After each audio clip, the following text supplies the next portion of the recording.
امروز دو تا دیسپلی آیفون 13 اینجا دارم که یکیش نوع جدیده، یعنی بدون آی سی، و اینجا هم آی سی دیسپلی رو دارم که میخوام اینو انتقال بدم به دیسپلی جدید. فقط قبل از اینکه انتقال بدین به نسبت اون پروگرامری که دارین، چون تروتون نرم افزاریه، یعنی انتقالش از یه دیسپلی به یه دیسپلی دیگه به صورت نرم افزاری انتقال پیدا میکنه. یه سری پروگرامرها هستن که شما اگه اوریجینال اون کدتون رو نداشته باشین میتونین اونو یه جوری ریکاور کنید و بریزین روی دیسپلی جدیدتون. چون میگم تعویض آی سی ربطی به اون تروتون نداره، تروتون میشه داستان دیگه ای. تعویض آی سی به خاطر اون پیامی است که توی تنظیمات بعد از تعویض صفحه نمایش میاد.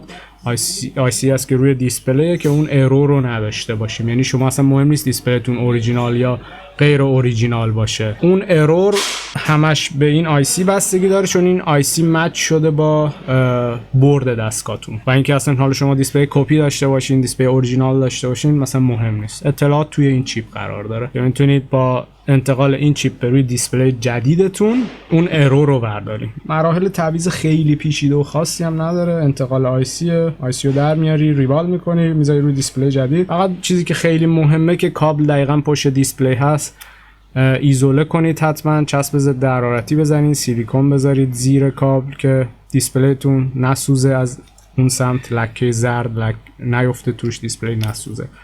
با دمای پایین کار کنید. قلی که استفاده میکنید دماش اگه دستتون باشه میدونید چه دمایی چند ثانیه نگه دارید که دیسپلیتون نسوزه. اینا یه قلقه هایی هم هستش که توی کار خودتون دستتون میاد، یعنی چیزی نیست که من بگم از این قل استفاده کن، دماتو بذار روی این 5 ثانیه بگیر آب میشه. و خیلی چیزا فاکتورها بستگی داره، نوع حرکت دستتون، فاصله ای که هیترتون از آی سی داره، بادتون چقدره، دمای اتاقی که توش کار میکنید چقدره، رطوبت چقدره، خیلی اینا تاثیر میذاره. کیفیت خود قلعتون، بعضی وقتا هست یه قلع از یه مارک میخرید 183، از یه مارک دیگه هم 183، ولی توی دماهای متفاوتی آب میشن، یعنی جمع میشن. مثلا همین اینا چیزی که باید توی آزمون خطا تستیه که خودتون باید انجام بدین، دستتون بیاد. الان یه عدد بگم بذاری نشه اتفاقی بیفته بعد میگی تو گفتی. بریم ببینیم که مراحل انتقال آی سی توی این صفحه نمایش چجوریه. اینم خود گوشیه که اینجا من باز کردم.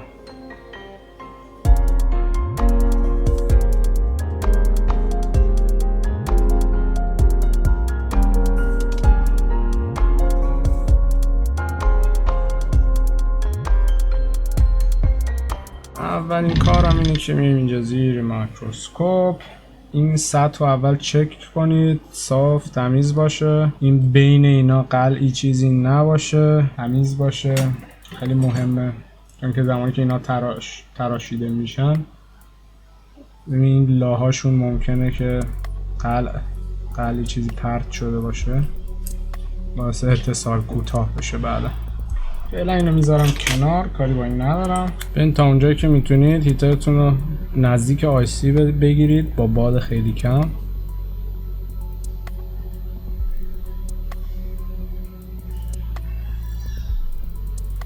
چیپتون هم نگه دارین که به محض آب شدن قلعه ها بلند کنید، دمای بیشتری الکی نگه ندارید روش.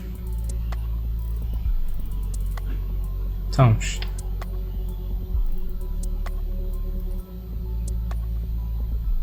این از چیپ ما.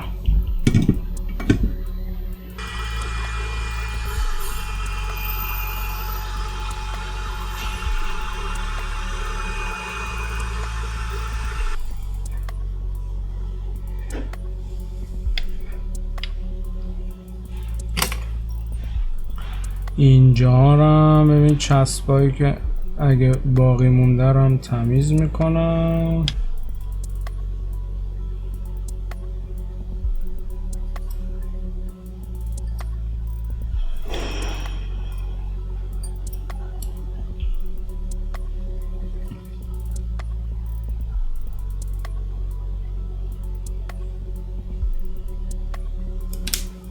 اینجا اینو میذارم اینجا. بعد از اون قلع و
این هم از این.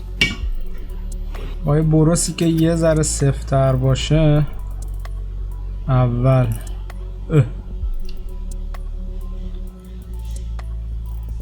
لای این پدا رو تمیز کن.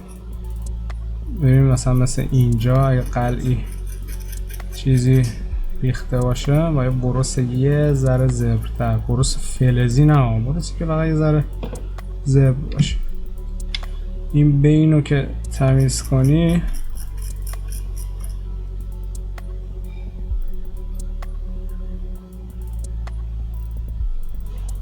یه ذره فلاکس حرارتتو میگیری که اینا ببین چجوری برمیگردن سر جاهاشون قشنگ گرد.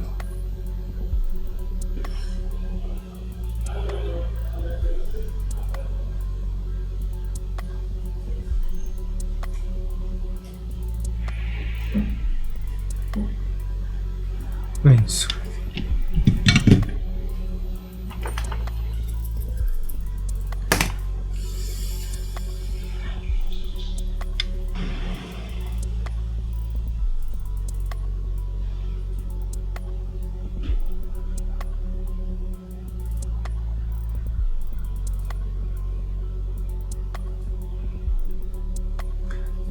خب حالا بذار من پنسم رو اینجا عوض کنم.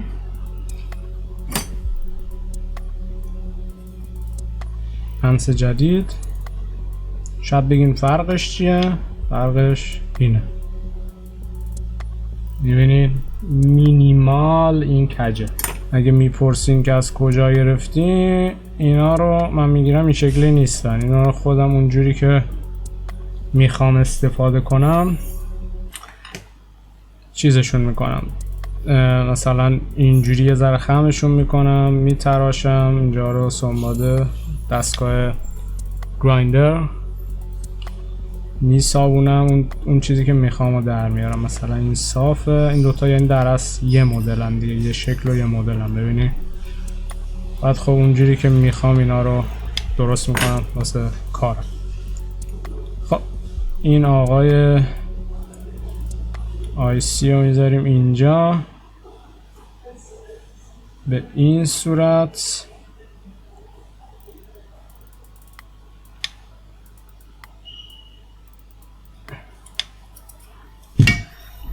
دما رو میگیریم.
یه نکته هم که باید بهت بگم برای اینی که دیتای چیپ ها رو انتقال میدی واسه همون تروتون که بهت گفتم، این انتقال این دیتا بین 1 تا 5 بار ماکسیموم انجام میشه. یعنی که الکی اگه هی بزنی رایت کنی رو چیپ دیگه بیش از یه حدی دیگه نمیتونه رایت کنه دیتا رو روی دیسپلی.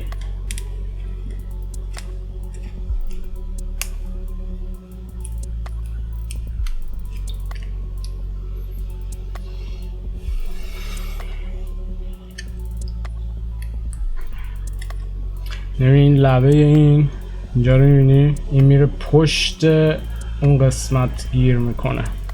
یعنی که میخوای بذاریش اینجا که میخوای بذاری میره این پشت این.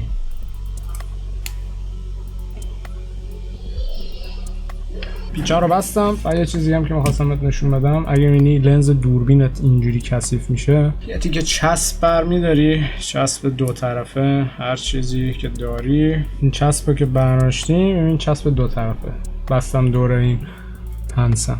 خیلی آروم اینجوری که بزنی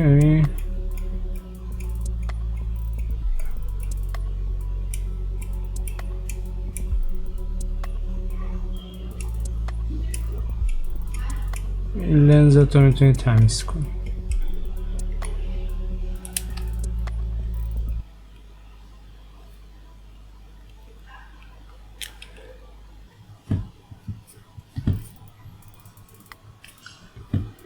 به این صورت یه دور اینو میری اینجا پایین، اینو بلند میکنی میذاری این رو،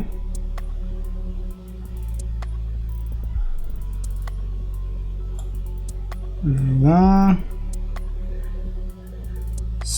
به این صورت میره که واسه خودش بچسبه.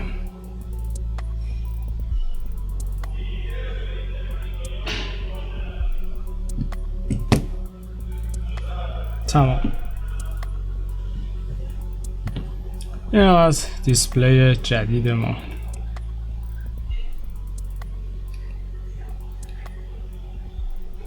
سابسکرایب کن کانال، حتما نظرتو واسم توی کامنت ها بنویس. سوالی یا چیزی اگه داری واسم میتونی حتما توی کامنت ها بنویسی. کامنت ها رو میخونم، جواب میدم تا اونجا که بتونم. لایک کن ویدیو رو و تا ویدیوی بعد.